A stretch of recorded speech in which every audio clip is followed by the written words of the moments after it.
भगवान शिव और माता पार्वती की पुत्री अशोक सुंदरी के बारे में पद्म पुराण में उल्लेख मिलता है। पौराणिक कथा के अनुसार अशोक सुंदरी का विवाह नहुष नाम के राजा से हुआ, लेकिन एक श्राप के कारण वह सांप बन गया। सवाल यह उठता है कि देवों के देव महादेव के दामाद ने आखिर ऐसा क्या किया कि उन्हें ऐसा भयानक श्राप भोगना पड़ा। अशोक सुंदरी एक देव कन्या होने के कारण बहुत ही सुंदर थी। भगवान शिव और माता पार्वती की इस पुत्री का वर्णन पद्म पुराण में मिलता है।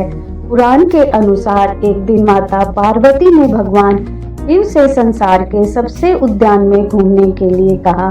अपनी पत्नी की इच्छा पूर्ति के लिए उन्हें नंदन वन ले गए, जहां माता पार्वती को कल्प वृक्ष नामक एक पेड़ से लगाव हो गया। कल्प वृक्ष मनोकामना पूर्ण करने वाला वृक्ष था, अतः माता उसे अपने साथ कैलाश ले आई और एक उद्यान में स्थापित किया। एक दिन माता अकेले ही अपने उद्यान में सैर कर रही थी, क्योंकि भगवान शिव तो अपने ध्यान में लीन थे। माता को अकेलापन महसूस होने लगा, इसलिए अपना अकेलापन दूर करने के लिए उनके मन में एक पुत्री की इच्छा हुई। तभी माता को कल्प वृक्ष का ध्यान आया और वह उसके पास गई और कल्प वृक्ष के पास जाकर उन्होंने पुत्री की कामना की। क्योंकि कल्प वृक्ष मनोकामना पूर्ति करने वाला वृक्ष था, इसलिए उसने तुरंत ही माता की इच्छा पूरी कर दी, जिसके फलस्वरूप उन्हें एक सुंदर कन्या मिली, जिनका नाम उन्होंने अशोक सुंदरी रखा। माता पार्वती अपनी पुत्री को प्राप्त कर बहुत ही प्रसन्न थी, इसलिए माता पार्वती ने अशोक सुंदरी को यह वरदान दिया कि उनका विवाह देवराज इंद्र के समान शक्तिशाली युवक से होगा।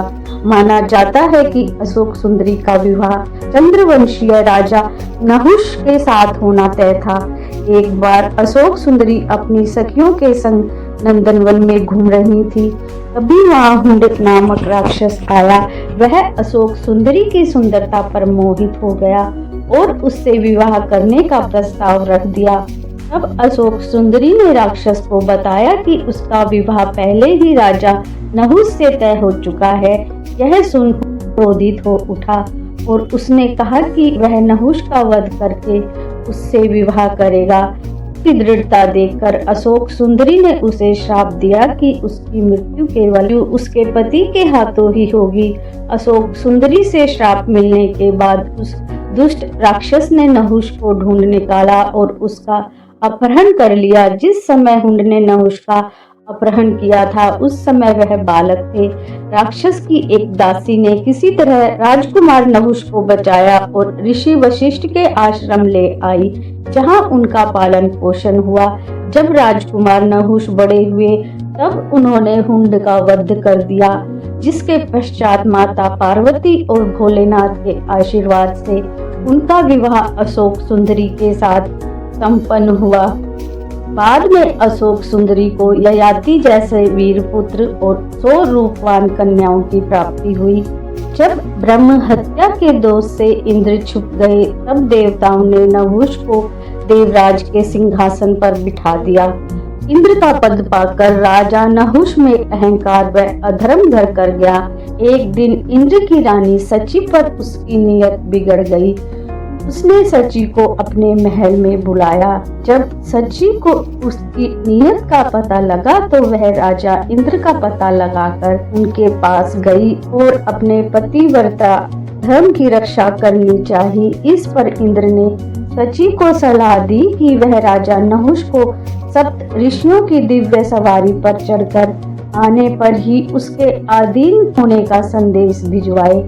सची के कहने पर नहुष देवऋषि और महर्षियों से पालकी उठवाकर इंद्राणी के पास चला।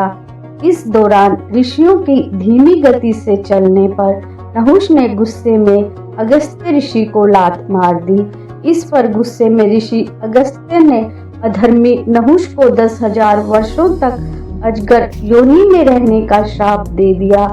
और जब नहुष ने अपनी गलती मानकर सर्प योनि से बचने का उपाय पूछा, तो ऋषि अगस्त्य ने उसे मुक्ति का उपाय बताया।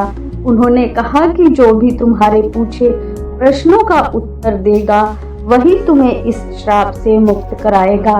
वीडियो को लाइक शेयर करें, चैनल को सब्सक्राइब करें। Thank you for watching.